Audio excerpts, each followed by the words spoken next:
भारतीय संस्कृतीमध्ये कृषीप्रधान देशात कृषी विकास साधण्यासाठी जेवढे शेतीचं महत्त्व आहे तितकंच पशुधनाला सुद्धा महत्त्व आहे।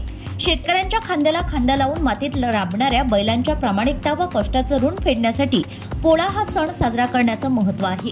आजच्या पिढीने सुद्धा ग्रामीण संस्कृतीच्या संवर्धनातून पर्यावरण, पशुधन व कृषीप्रधान संस्कृती जपण्यासाठी तान्हा पोळा उत्सवाचं आयोजन कौतुकास्पद आहे। अशा उपक्रमांमुळे मुलांमध्ये सर्जनशीलता वाढते आणि शेती व ग्रामीण जीवनाविषयी आत्मीयता निर्माण होत असल्याचं प्रतिपादन आमदार सुलभाताई संजय खोडके यांनी केलंय। शिवसेनेचे माजी नगरसेवक प्रवीण हरमकर यांच्या वतीने भाजी बाजार येथे तान्हा पोळा सजावट स्पर्धा घेण्यात आली।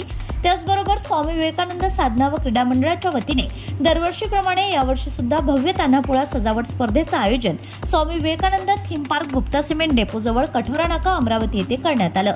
या दोन्ही ठिकाणी आमदार सुलभाताई खोडके यांनी भेट देऊन लहान मुलांसोबत तान्हा पोळ्याचा आनंद द्विगुणित केला। यावेळी विद्यार्थ्यांनी सजवून आणलेल्या मातीच्या बैलजोड्या लक्षवेधी ठरल्या होत्या, तसेच लहान मुलांच्या वेशभूषा सुद्धा आकर्षणाचं केंद्र ठरल्या होत्या। दरम्यान आमदार महोदयांनी चिमुकल्यांचा तान्हा पोळ्यामध्ये सजविलेल्या बैलजोडीची पाहणी करताना त्यांच्या कल्पकता व जिज्ञासू वृत्तीची मुक्तकंठाने प्रशंसा केली आहे। शेतकऱ्यांना त्यांच्या शेतीच्या कामात मदत करणाऱ्या बैल या पशुधनाच्या कष्ट, निष्ठा व प्रामाणिकतेप्रती कृतज्ञता व्यक्त करण्यासाठी पोळा सण साजरा करण्यात येतो। ग्रामीण भागात खरोखरच्या बैलांची पूजा तर शहरी भागात मातीच्या बैलजोडीची पूजा केली जाते।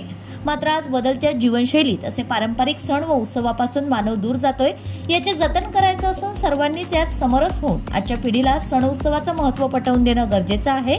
यासाठी शिवसेनेचे माजी नगरसेवक प्रवीण हरमकर तसेच स्वामी विवेकानंद साधना व क्रीडा मंडळ कठोरा नाका व माजी नगरसेवक प्रशांत डवरे यांच्या पुढाकाराने दरवर्षी आयोजित तान्हा पोळा उत्सव व सजावट स्पर्धा उल्लेखनीय असल्याचे गौरवोद्गार सुद्धा आमदार सुलभाताई खोडके यांनी व्यक्त केले आहेत। यावेळी चिमुकल्या बालगोपाल व गोपिकांना मिठाईचं सुद्धा वाटप करण्यात आलंय।